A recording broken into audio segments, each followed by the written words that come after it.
دو لشکر آپس میں لڑ رہے ہیں ایک میدان، ایک جنگلی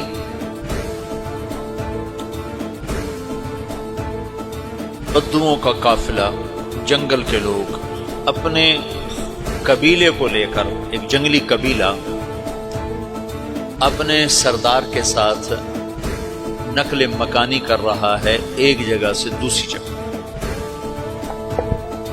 اللہ کا نظام کہ یہ لوگ چلتے چلتے چلتے اس وادی میں پہنچ گئے جہاں جنگ ہو رہی ہے، دو لشکر آپس میں لڑ رہے ہیں۔ جب یہ وہاں پہنچتے ہیں تو ایک لشکر کے قدم اکھڑ رہے ہیں اور دوسرا غالب آ رہا ہے۔ ان کو نہیں پتا شکست کھانے والے کون ہیں اور فتح پانے والے کون ہیں، ان کو نہیں پتا۔ اس جنگلی قبیلے کے سردار کا نام بھی تغرل ہے، تغرل۔ تو یہ سردار کہتا ہے جو شکست کھا رہے ہیں ان کی مدد کرو، کچھ پتہ نہیں کون ہے، کہتا جو شکست کھا رہے ہیں ان کی مدد کرو۔ تو 400 وحشی جنگلیوں نے فاتح لشکر کے پیچھے حملہ کر دیا۔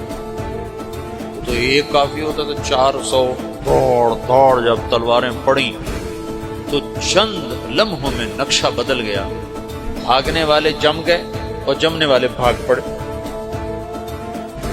جب جنگ ختم ہوئی تو شکست خوردہ لشکر کے بادشاہ نے ان کو بلایا، اسے پوچھتا ہے مجھے جانتے ہو میں کون ہوں؟ کہا نہیں۔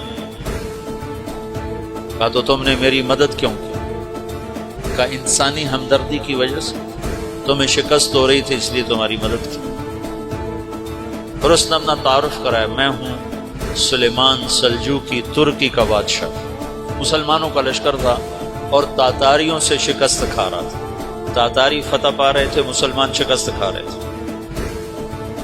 تو وہ اللہ کی غیبی مدد بن کر آئے۔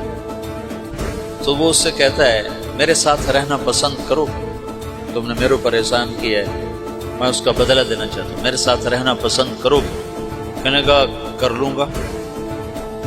تو اس کو لے کر ترکی آیا اور استنبول اس وقت روم کی حکومت میں تھا، اسے فتح کیا اس تغرل کے آگے چوتھے پانچویں پڑپوتے محمد فاتح نے۔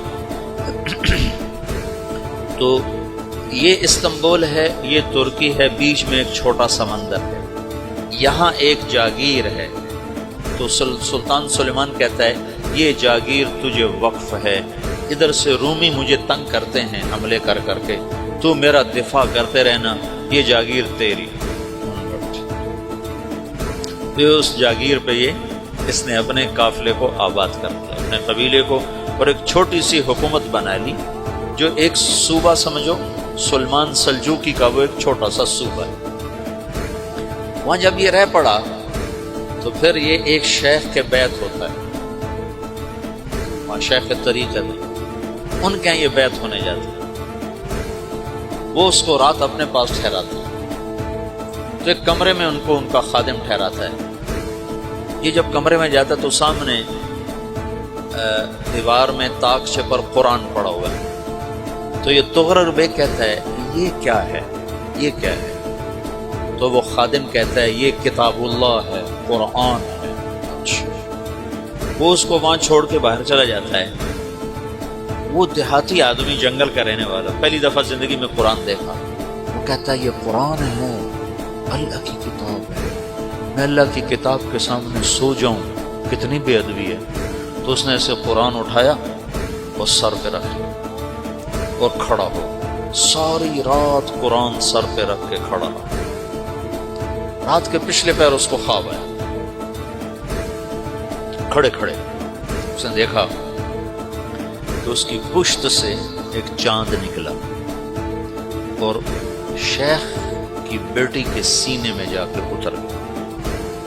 پھر اس لڑکی کے سینے سے ایک درخت نکلا جو پھیلتے پھیلتے پھیلتے 3 بر اعظم پہ چھا گیا، افریقہ پر، یورپ پر، ایشیا پر۔ پھر اس کی آنکھ کھل گئی، وہ کھڑا ہوا ہے۔ تو اس نے صبح یہ خواب اپنے شیخ کو سنایا، تو انہوں نے اپنی بیٹی اس کے نکاح میں دی تھی۔ اس بیٹی سے ایک بچہ پیدا ہوا، تغرل بیگ نے اس کا نام رکھا عثمان، عثمانی ترک نام سنو، جو میں نے کل بتایا تھا کہ 1924 میں وہ خلافت ختم ہوئی۔ تو ایک بیٹا پیدا ہوا عثمان، عثمان نے پھر ایک نئی اسلامی حکومت کی بنیاد رکھی جو 1924 تک چلتی رہی، کوئی 800 سال یہ حکومت چلی۔ تو حکومت کا شیرازہ بکھرا لیکن پھر جڑ جاتا تھا، پر وہ قرن اول والا جوڑ کبھی نہ پیدا ہوا، ٹکڑے بن گئے۔ ان ٹکڑوں میں اللہ لوگ پیدا کرتا رہا جو دعوت دیتے رہے۔